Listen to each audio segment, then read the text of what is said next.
구약성경 여호수아 11장 1절에서 15절 말씀 성경 펼쳐 함께 보도록 하겠습니다. 여호수아 11장 1절에서 15절까지 성경 말씀을 장절임으로 저와 여러분이 교독하겠습니다. 제가 먼저 읽습니다. 하솔왕 야빈이 이 소식을 듣고 마돈왕 요밥과 시므론 왕과 악삽 왕과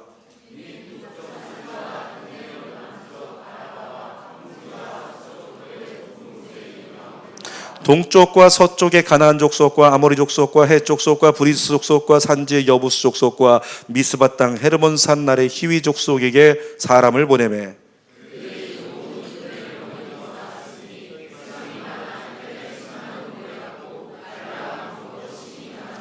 이 왕들이 모두 모여 나와서 이스라엘과 싸우려고 메론 물가에 함께 진쳤더라.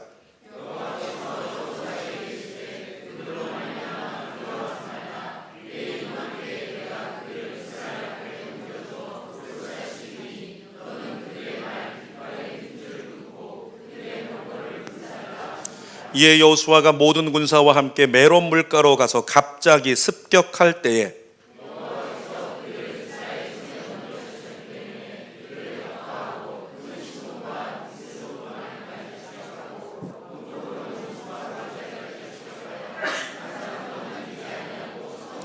여호수아가 여호와께서 자기에게 명령하신 대로 행하여 그들의 말 뒷발에 힘줄을 끊고 그들의 병거를 불로 살랐더라.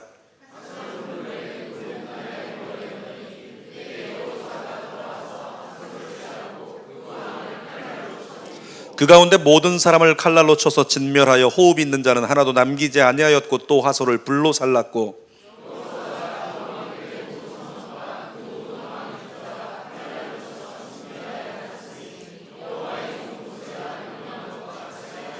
여호수아가 하솔만 불살랐고 산 위에 세운 성읍들은 이스라엘이 불사르지 아니하였으며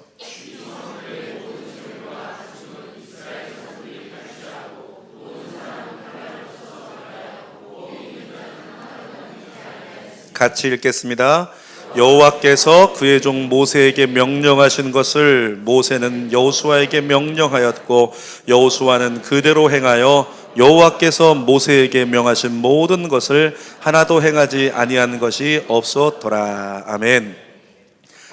오늘은 여호수아 11장 1절에서 15절까지 말씀으로 계수함이라는 제목으로 말씀을 나눕니다.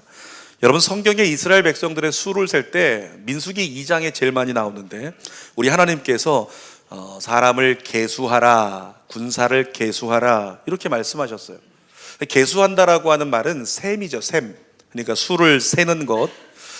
숫자도 세겠지만 우리가 삶을 살아가다 보면 계수하는 것 중에서요, 셈하는 것들 중에서 상황을 셈하는 것도 있어요. 그러니까 숫자는 하나, 둘, 셋, 넷이라면 상황은 좋다, 나쁘다, 충분하다, 모자라다 이런 것에 대해서 우리가 계수하고 셈할 수 있다는 거죠. 그러니까 살다 보면 얼마나 많이 셈을 하고 살아갑니까? 얼마나 많이 계수하고 살아가요? 얼마나 많이 계산하겠어요? 그렇다고 수학 잘하면 잘 사는가? 그건 아니라는 거죠. 전에 저희 딸이 수학 시험을 준비를 하느라 공부를 합니다. 그리고 모르는 거를 이제 아빠에게 물어보는 거예요. 아빠는 가급적 도망 다닙니다. 요즘에 초등학교 수학이 너무 어려워요. 근데 이 아이가 막 공부를 하는데 모르겠는데 아빠가 빨리 못 가르쳐 주는 거예요. 저는 잠깐만 바쁘다고 했지만 사실은 뭐다? 모른다. 바쁘다고 하면서 막 피해 다니는데 얘가 오빠 언제 들어오나 오빠를 막 기다리고 있어요.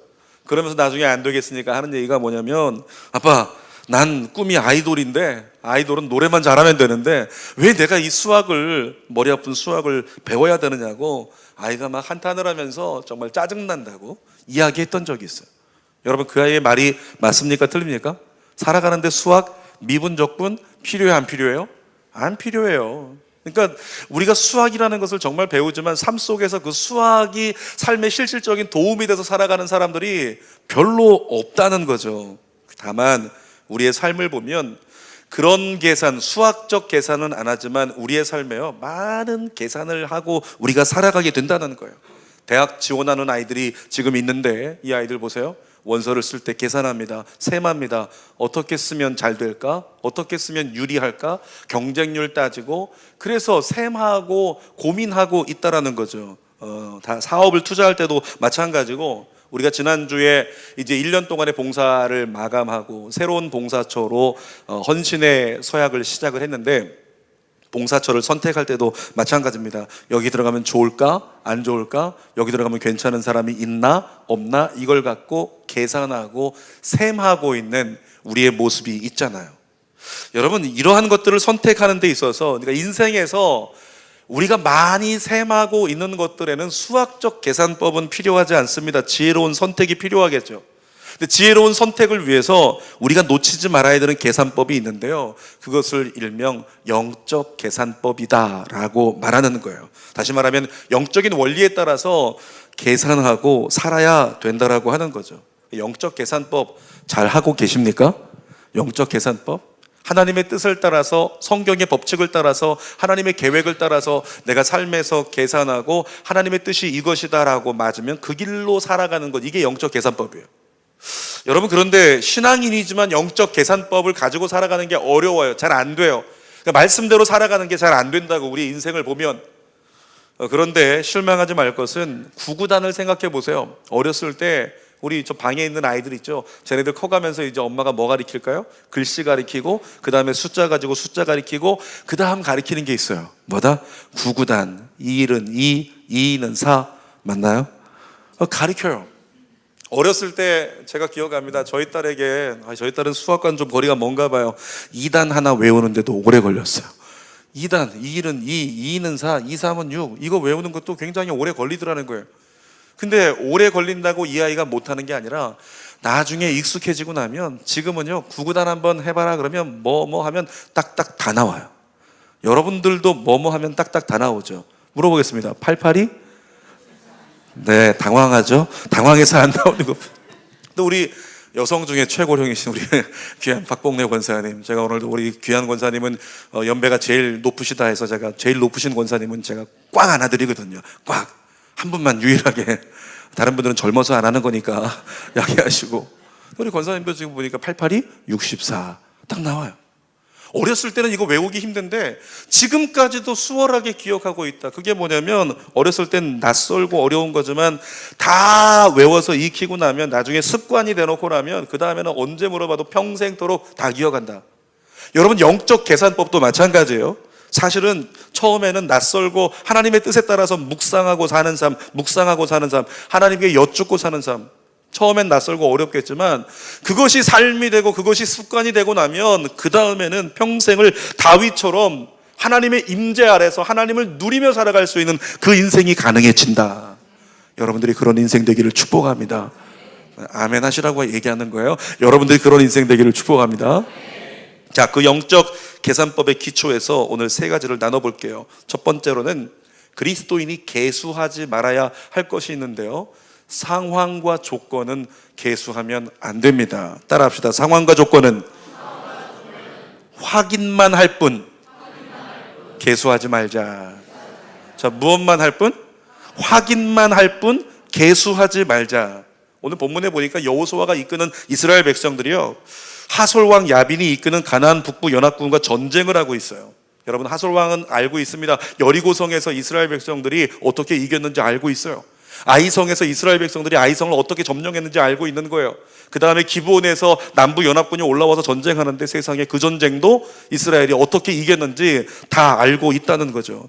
그래서 하솔왕 야빈이 안 되겠다, 우리 이대로 안 되겠다, 가장 큰 군대를 모으자. 그래서 한 번에 북부 연합군을 다 모았어요. 그래서 그 큰 군대를 가지고 이렇게 전쟁하겠다고 이스라엘을 향해 나오는데, 성경을 보니까 그 수가 어마어마합니다. 오늘 본문 4절 말씀, 11장 4절 읽어볼까요? 시작.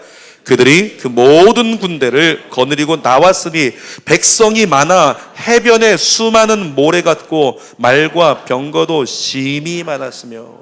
그 군사들이 얼마나 많았으면 해변에 모래 같대요. 해변에 모래라는 표현을 언제 쓸까요? 셀 수 없을 때 쓰는 거예요. 가늠이 안 될 때 쓰는 거예요. 그러니까 군사가 너무 많아서 야, 이거 못 이기겠다 싶다라고 하는 거죠. 뿐만 아니라 말과 병거, 이스라엘의 말과 병거가 없었어요. 그런데 이 하솔왕 야빈이 이끄는 가나안 북부 연합군들은 말과 병거가 얼만큼 있었다? 심이 많았다. 심이. 언제 심이라고 써요? 진짜 많을 때. 정말 우리는 요거밖에 없는데 거기는 이만할 때 심히라는 표현을 상대적으로 쓰게 되는 거죠. 그러니까 이번 전쟁에서 주어진 이스라엘 백성들에게 주어진 상황과 조건은 슬픈 소식이에요. 이길 수 없겠다, 안 되겠다, 상황과 조건이 슬프다라고 하는 거죠. 충분히 두려움에 쌓이고 모든 걸 포기할 만한 그런 상황과 조건이었어요. 그런데 아까 우리 따라서 고백했어요. 뭐 하지 말자고? 상황과 조건은 뭐 하지 말자? 확인은 하되 계수하지 말자. 왜냐하면 그 수를 계수하는 것이요, 아무런 의미가 없었어요. 이스라엘 백성들에게 있어서 적군들이 쳐들어오는데 적군들이 몇 명이냐, 인구가 몇이고 또 군사가 몇이고 병거가 몇이고 말이 몇 필이고, 이거 필요가 없었어요. 왜냐하면 하나님이 함께하지 않는 군대는요, 아무리 그들에게 능력이 있어도 곱하기 제로니까. 아멘. 하나님이 함께하지 않으면 성경에 보니까 무조건 다 곱하기 제로가 되는 거예요. 반대로 아무리 적은 군대라도 하나님이 함께하시면 곱하기 무한대가 되는 겁니다. 여러분, 살면서 문제없는 사람 없어요. 어려움 겪지 않는 사람 없죠. 시편 23편에 다윗이 노래한 것처럼 여호와는 나의 목자가 되시기도 하지만, 그럼에도 불구하고 여호와가 목자가 되는 그 인생에게 어떤 삶이 다가온다? 내가 사망의 음침한 골짜기를 다닐지라도. 그러니까 시편 23편에도 나오는 거예요. 하나님을 목자 삼고 우리가 살아가고 있지만 그럼에도 우리의 삶 가운데 어려움은 다가오고 문제는 다가오게 된다는 거죠. 신앙생활하면서 여러분들이 오해하지 말 것이 있는데, 신앙생활 잘하면 문제 없을 거라는 생각 따라합시다. 오해다. 신앙생활 잘하면서 문제 없을 거라는 생각, 오해. 또 어떤 사람은 이렇게 얘기하면, 그러면 지금부터 내가 신앙생활을 잘 안 하리라, 이렇게 생각하는 사람 없기를 바라요. 신앙생활 잘해도요, 문제는 다가옵니다. 어려움은 다가옵니다. 다만 이게 중요한 거죠. 신앙생활 잘하는 사람에게는 이길 힘을 주신다. 극복할 기회를 주신다. 그 기회가 여러분에게 누려지길 축복합니다.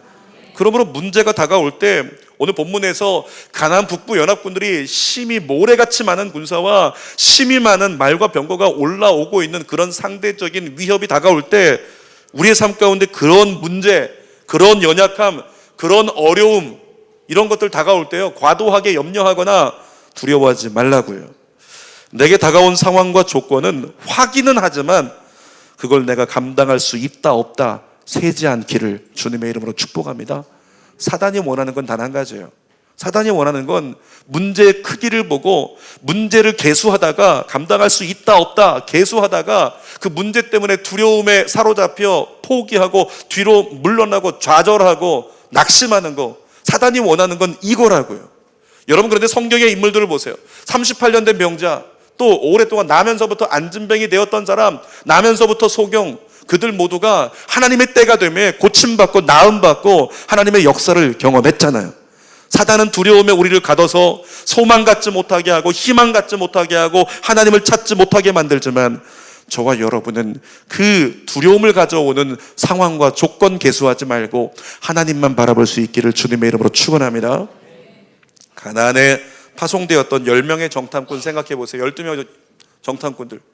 10명의 정탐꾼들은요, 상황과 조건을 계수했습니다. 그리고 나서 뭐라고 하냐면, 자, 상황과 조건을 이렇게 보고 나서, 야, 가나안이네, 큰 군대가 있네, 저기 봐라, 성들도 있어, 저들은 철병거를 가졌다, 저들은 키가 크다, 저들은 능력이 있다, 저들은 이기기 힘든 군대 같아. 그러면서 상황과 조건을 그 10명의 정탐꾼이 계수했단 말이에요. 그러자마자 마음 가운데 뭐가 들어왔다? 이기지 못할 것 같은 두려움이 다가왔어요. 그래서 그들이 고백합니다. 돌아와서 모세에게 고백하기를, 그들은 우리에게 있어서 큰 자고 우리는 그들에게 메뚜기 같은 존재고 우리는 그들에게 밥이다, 이렇게 고백을 하고, 결국엔 그 고백 때문에 아무도 가나안에 못 들어가고 광야에서 생명을 다 잃어버리기까지 그렇게 버림받는 삶을 살았잖아요. 여러분, 반면에 두 정탐꾼이었던 여호수아 갈렙 어땠죠? 그들도 똑같이 봤어요. 상황과 조건 어떤가 확인했어요. 야, 성들이 크고 여리고성은 요새 같고 거기는 철병거가 있고 거기는 안악자손처럼 키 큰 그 거인 같은 군대가 있고 다 있네. 이걸 확인했어요. 그런데 그들을 계수하지 않았습니다. 그들이 얼마나 능력이라고 그들과 우리를 계수하고 비교하고 셈하지 않았다는 거죠. 왜냐하면 아무리 그들이 가지고 있는 것이 넉넉하고 클지라도 이미 우린 누가 함께 계시다? 하나님이 우리와 함께 계시다.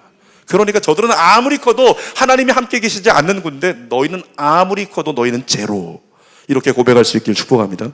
그러니까 여호수아 갈렙 앞에 주어진 상황과 조건에 나쁘고 좋음은요, 그들의 인생에 상관이 없었어요. 왜냐하면 하나님이 그들과 함께 계셨기 때문에. 다시 한번 이야기합니다.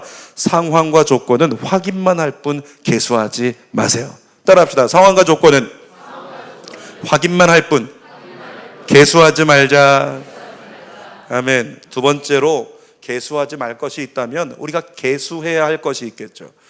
우리가 계수해야 될 것은 뭐냐면, 믿는 자는 하나님의 약속은 계수해야 하는 것입니다. 따라합시다. 하나님의 약속은 날마다 계수하자.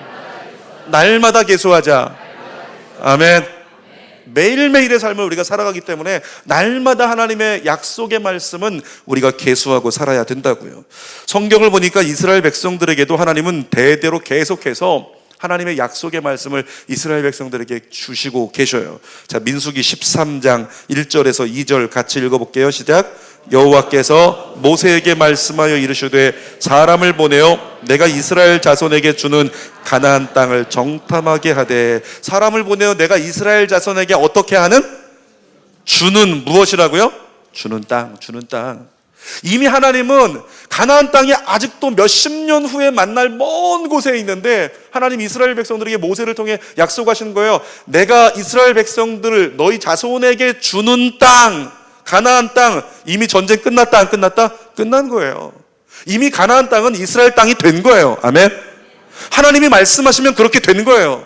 이걸 믿는 것이 믿음이잖아요.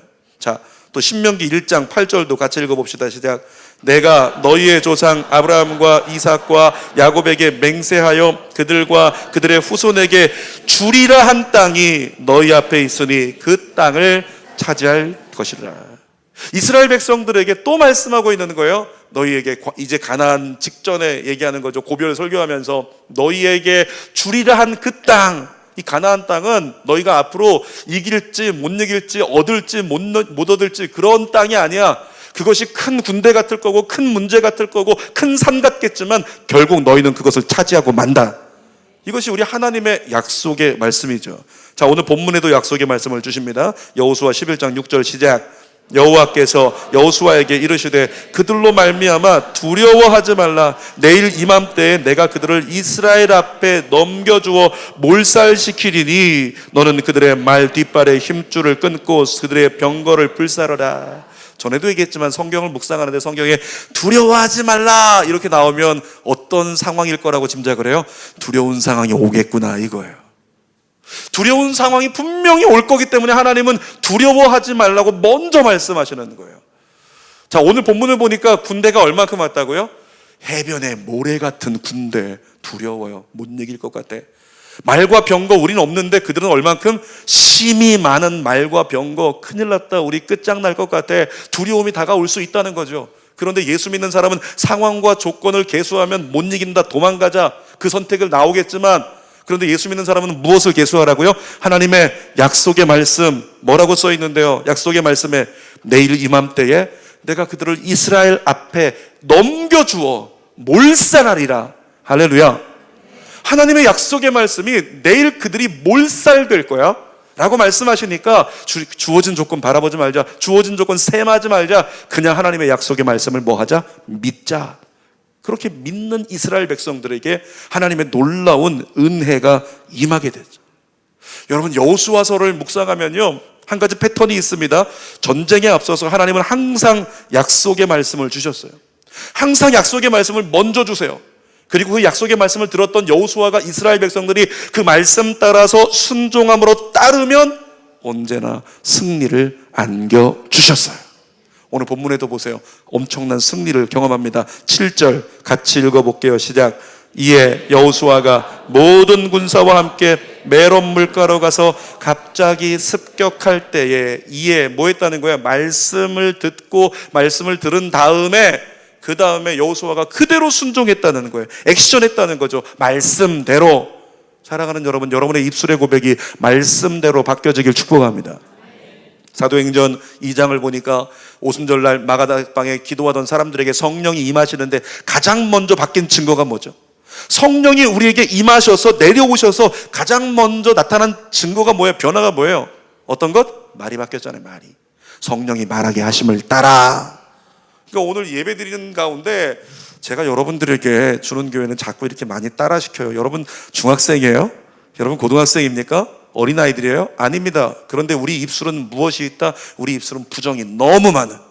세상 가운데 항상 네거티브적이고 항상 부정적이고 안 된다, 못한다, 힘들다, 우울하다, 어렵다, 이런 것들을 우리가 날마다 입에 달고 살아가잖아요. 그래서 예배 시간만이라도 그것을 믿음으로 바꾸려고 나는 예수님 안에서 잘 되고 더 잘 되고 끝까지 잘 된다, 믿음으로 고백하면서 예수님 안에 있자라고 고백하는 거예요. 여러분의 입술의 고백이 여러분의 삶이 되길 축복합니다. 그러니까 여호수아가 하나님 말씀하신 대로 그대로 액션했더니 하나님이 놀라운 승리를 이루어 주셨어요. 여러분, 우리가 계수해야 될 것이 뭐라고요? 하나님의 약속의 말씀.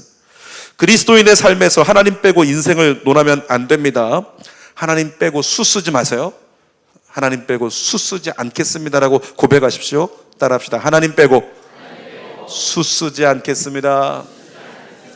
솔직하게 우리 살 때 얼마나 많이 수 쓰고 살아요. 내가 생각하고 내가 고민하고 내가 결정하고 내가 판단하고 내가 왕이 된 삶을, 내 안에 내가 우상된 삶을 얼마나 많이 살아가느냐고. 그런데 오늘 이후에 저와 여러분 안에 하나님 빼고 우리 인생에 수 쓰지 않기를, 셈하지 않기를, 이 세상에 주어진 상황과 조건에 대해서 계수하지 않기를 주님의 이름으로 축복합니다. 하나님 빼고서는요 뾰족한 수가 없다. 이것이 성경의 진리예요. 하나님 없이는 어떤 계산도 제로가 된다. 이것이 성경의 이야기라고요. 우리 인생 전반에 여러분이 붙들었으면 좋겠는 하나님의 약속의 이름이 있어요. 그 약속의 이름, 과거를 인도하신 하나님이 계신데요, 과거를 인도하신 하나님, 하나님이 옛날부터 여기까지 우리를 도와주셔서 우리가 이겨낼 수 있었어요. 그래서 고백하는 하나님의 이름이 뭐예요? 여기까지 우리를 도우셨다. 뭐라고요? 뭐라고요? 에베네셀. 따라합시다. 에베네셀. 도우시는 하나님. 과거를 인도하신 하나님은 에베네셀이에요. 나의 삶을 내가 여기까지 어떻게 살았냐. 이번 주에도 보니까 창원에서 있었던 자동차 사고로 3명이 사망을 당했는데 정말 그 가운데서 그렇게 목숨을 잃을 거라고 누가 생각했겠어요? 여러분, 우리가 살아가면서 어떻게 내일을 우리가 어떻게 자부할 수 있겠어요? 내가 안전하게 운전한다고 안전할 수 없다는 것을 우린 너무나 잘 알고 있는 시대 가운데 살아가고 있잖아요. 그러니까 오늘도 내가 여기서 산자로서 예배하고 있다. 이것이 기적이다. 이것이 은혜다. 이런 믿음이 우리 안에 있어야 돼요. 그러면서 고백하는 거죠. 하나님, 에베네셀의 하나님, 여기까지도 오신 하나님, 내일도 2018년에도 우리를 도와주옵소서. 오늘 현재를 인도하시는 하나님의 약속의 이름이 있죠. 그것은 예수 그리스도에게 주신 이름이기도 합니다. 우리와 함께 계신 하나님, 이름이 뭐라고요? 임마누엘. 하나님이 우리와 함께 계시다. 그 하나님을 믿고 오늘 내가 힘들고 어렵지만 때로는 답답하고 때로는 외롭고 쓸쓸하지만 그럼에도 불구하고 하나님 저와 함께 계시죠. 그래서 여호와는 나의 목자시니 제가 부족함이 없습니다라고 다윗처럼 찬양할 수 있는 여러분 되시기를 주님의 이름으로 축복합니다. 또 우리의 삶에 미래를 인도하시는 하나님의 이름이 있죠. 그 하나님은 준비하시는 하나님이에요. 그 하나님의 이름이 뭘까요? 여호와 뭐라고요? 이레의 하나님. 믿으십니까? 여호와 이레의 하나님, 준비하시는 하나님이 여러분을 위해서 내일을 준비하신 걸 믿습니다. 그 어떤 이름보다도 성경에 가장 소중한 이름이 있죠. 그 이름의 의미가 이렇습니다. 자기 백성을 저희 죄에서 구원할 자. 어떤 이름? 예수 그리스도. 사랑하는 여러분, 여러분의 삶에 주어진 환경, 묶인 삶, 우리를 가둔 것이 무엇인지 상관없이 예수 그리스도를 선포하고 예수 그리스도의 이름으로 기도할 때 하나님은 구원을 허락해 주실 줄 믿습니다. 이곳에 수험생들이 있거나 혹시 수험생 부모님들이 계시다면 상황과 조건 계수하지 마십시오. 자, 얘가 어느 대학에 갈 만큼 성적을 얻었다 못 얻었다, 여기는 경쟁률이 이만큼이다 저만큼이다, 얘가 오늘 1년 공부해야 된다 3년 공부해야 된다, 그 상황과 조건 계수하지 말라고요. 무엇을 계수하라고요? 하나님의 약속의 말씀. 그 약속의 말씀 가운데 가장 중요한 이름, 내일을 준비하시는 하나님, 여호와 어떤 이름? 이레의 하나님. 그 아이의 미래를 하나님이 준비하신다. 저희 집에 있는 형제님이요, 이번에 세 번째 수능을 보십니다. 그분도 초월하신 것 같아서 편안하게 제가 얘기하는 건데, 처음 고3 때 수능 시험 볼 때 저도 두렵고 본인도 두렵고 어려운 시간들이 많았었어요. 그러다 대학 가서 이제 1학기 공부해 보니까 내 비전을 좀 제대로 따르고 싶다. 그래서 이제 또 세 번째 수능 공부를 준비하고 있는데, 여러분, 아이를 바라보고 아이를 위해서 기도하는 제가요, 불안하지 않아요. 답답하지 않습니다. 왜냐하면 제 아들의 미래를 준비하고 계신 하나님을 믿기 때문에. 그게 뭔지는 몰라요. 그 준비가 뭔지는 몰라요. 그것이 숫자가 3인지 4인지 입방정 3인지 4인지 몰라요. 그 아이가 기업가가 될지 사업가가 될지 어떤 멋진 법률가가 될지 어떤 과학자가 될지 몰라요. 목사가 될지도 몰라요. 뭔지 몰라요. 이쪽에 앉아 계셔서 그 형제님, 뭐가 될지는 몰라요. 여러분, 중요한 건 상황과 조건, 그 아이에게 주어지는 상황이 이거다 저거다, 이거 중요하지 않다. 무엇이 중요하다? 그 아이의 미래를 하나님은 준비하고 계신다.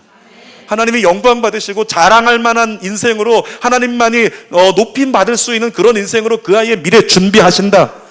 그 하나님을 믿는 믿음이 제 안에 있으니까 두려움을 이기더라는 거예요. 답답하지 않아도 되더라는 거죠. 사랑하는 여러분, 그와 같은 믿음, 그 에베네셀의 하나님을 믿고 임마누엘의 하나님을 믿고 또 우리의 삶에 준비하시는 여호와 이레의 하나님, 어디서든지 기도하면 구원해 주시는 예수 그리스도의 이름을 믿는다면 저와 여러분의 삶은 흔들리지 않는 은혜를 누림으로 살아갈 수 있을 줄 믿습니다. 그 은혜 때문에 오늘 처한 환경을 이길 수 있고 견딜 수 있는 거예요. 우리 찬송 한번 불러볼까요? 은혜 아니면 살아갈 수가 없네. 말씀 생각하면서 은혜 아니면 살아갈 수가 없네. 호흡마저도 다 주의 것이니 세상 평안과 위로 내게 없어도 예수, 오직 예수뿐이네. 크신 계획 다 볼 수도 없고 작은 고난에 지쳐도 주께 묶인 나의 모든 삶 버티고 견디게 하시네. 은혜 아니면 살아갈 수가 없네. 나의 모든 것 다 주께 맡기니 세상 평안과 위로 내게 주신 주 예수, 오직 예수뿐이네. 그 고백이 여러분의 삶이 되길 축복합니다. 상황과 조건을 계수하지 말고 하나님의 약속의 말씀을 계수하면 그 고백을 하나님께 드릴 수 있고, 그 고백을 할 때 견디고 버티게 하는 하나님의 은혜를 주시는 거죠. 자, 우리 하나님 어떻게 약속하시는지 보세요. 이사야 45장 2절에서 3절 시작. 내가 너보다 앞서가서 험한 곳을 평탄하게 하며 논문을 쳐서 부수며 쇠빗장을 꺾고 내게 흑암 중에 보화와 은밀한 곳에 숨은 재물을 주어. 우리 하나님은 우리 힘 가지고 살아갈 수 있게 내버려 두시는 분이 아니라 하나님이 사람을 쓰시고자 할 때는 그 사람보다 앞서가서, 여러분의 사업 가운데 앞서가시는 하나님, 자녀들의 삶에 앞서가시는 하나님, 여러분의 인생과 신앙에 앞서가시는 하나님. 주는교회가 5주년 지났는데 6주년을 향하여 제가 가는 게 아니라, 우리가 가는 게 아니라 하나님이 앞서가시는 하나님. 그 하나님께서 우리를 넘어지게 할 수 있는 것들을 이미 돕고 계시고 만지고 계시고 역사하고 계시고 하나님의 은혜의 내일을 준비하고 계신다는 사실 잊지 않기를 주님의 이름으로 축복합니다.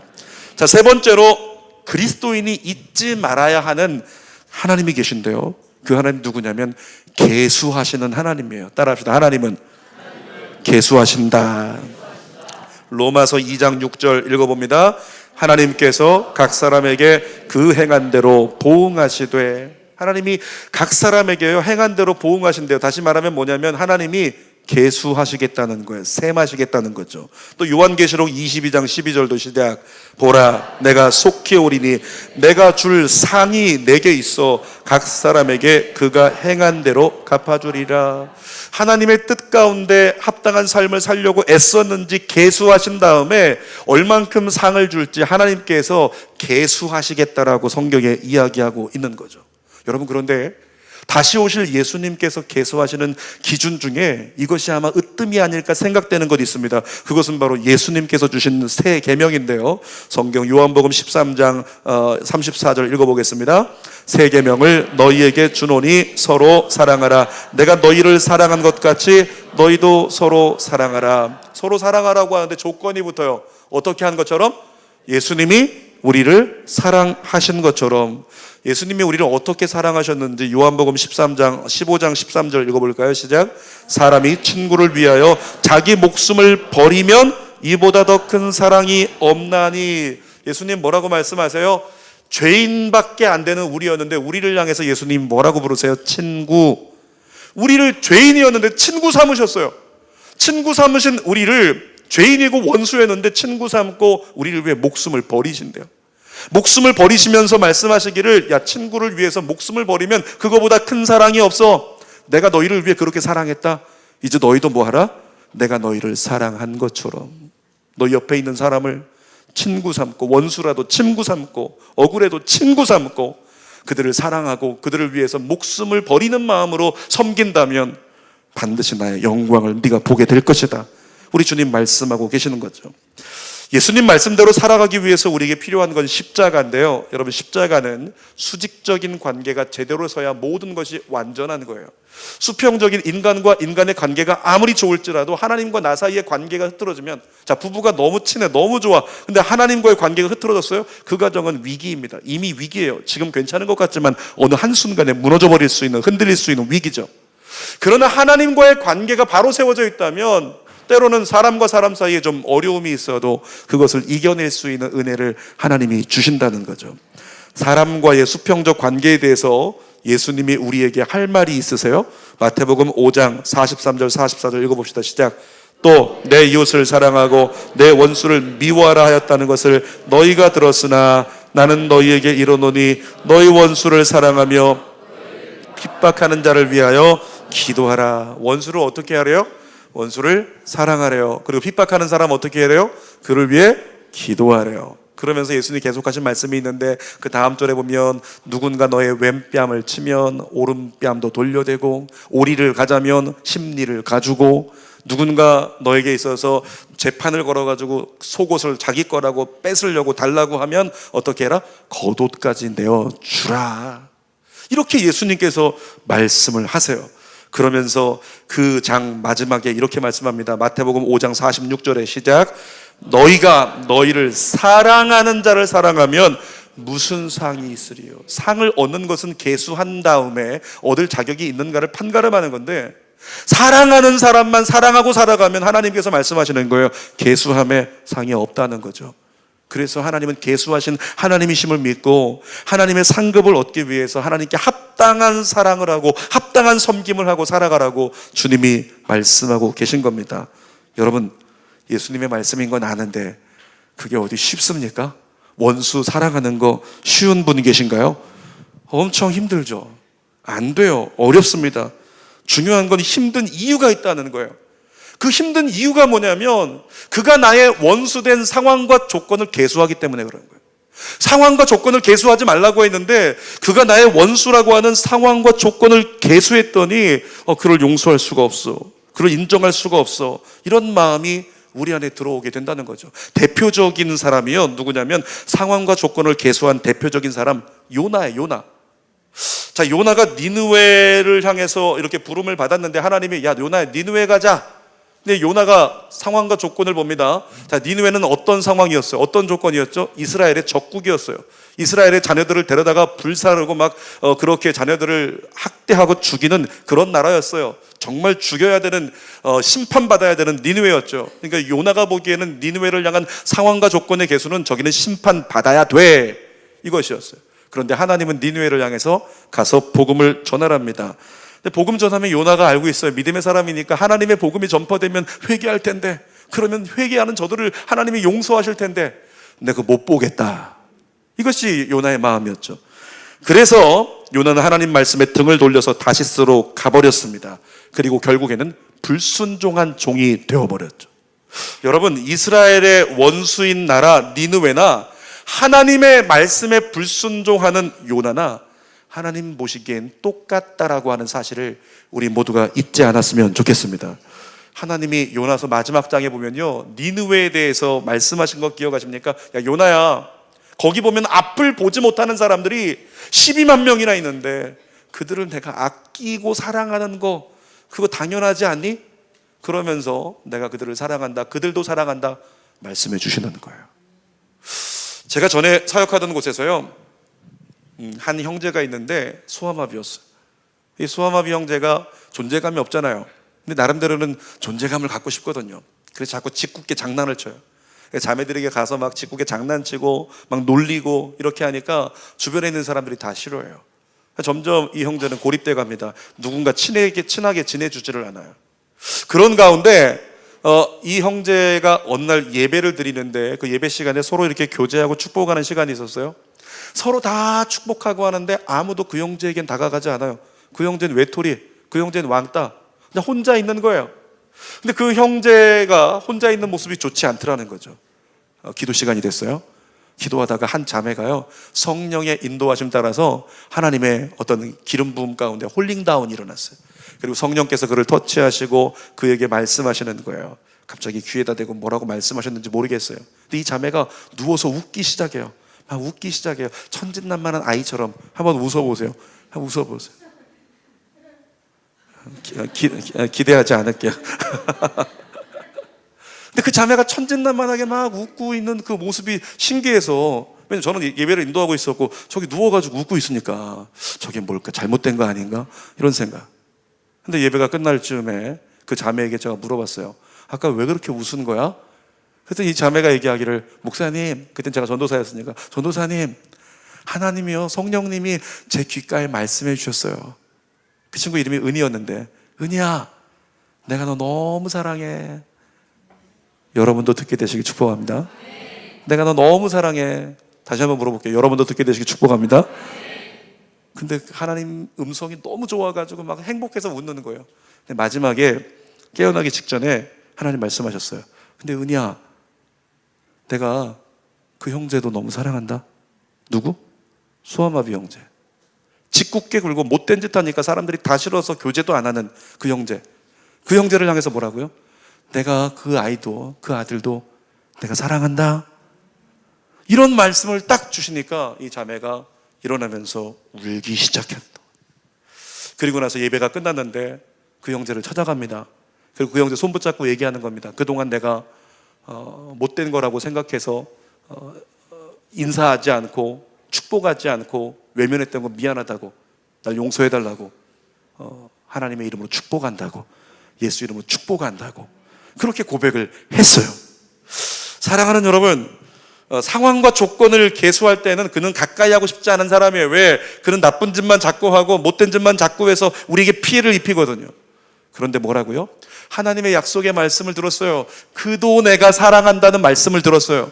그 말씀이 내 삶 속에 계수가 되니까 하나님이 사랑하는 사람을 내가 축복해야지가 나오는 거예요. 축복을 하게 돼요. 그리고 나서 그날 이후로 기억합니다. 그 형제가요, 못된 짓을 그쳤어요. 변화가 일어났어요. 회복이 일어났어요. 그 공동체 안에 하나님의 은혜가 넘치는 것을 보았습니다. 사랑하는 여러분, 예수 믿는 사람은 상황과 조건을 계수하지 말고 계수하시는 하나님이 계시다는 사실을 믿고 그때를 위해서 하나님의 약속의 말씀을 계수하고 그 말씀 따라 살아갈 수 있기를 주님의 이름으로 축복합니다. 설교의 결론입니다. 오늘 제목은 계수함이었어요. 우리가 살다 보면 때로 이해할 수 없는 상황과 억울한 조건이 여러분에게 다가올 수 있어요. 나 억울해, 너무. 나 이해할 수 없어. 내가 이렇게 충성했는데 왜 나는 아직도 힘들어야 돼?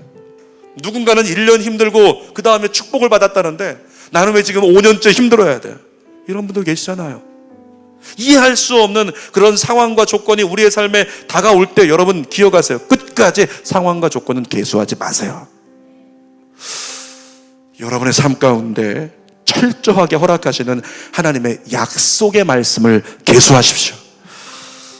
마지막 말씀으로 한번 누가복음 12장 32절 읽어볼까요? 시작.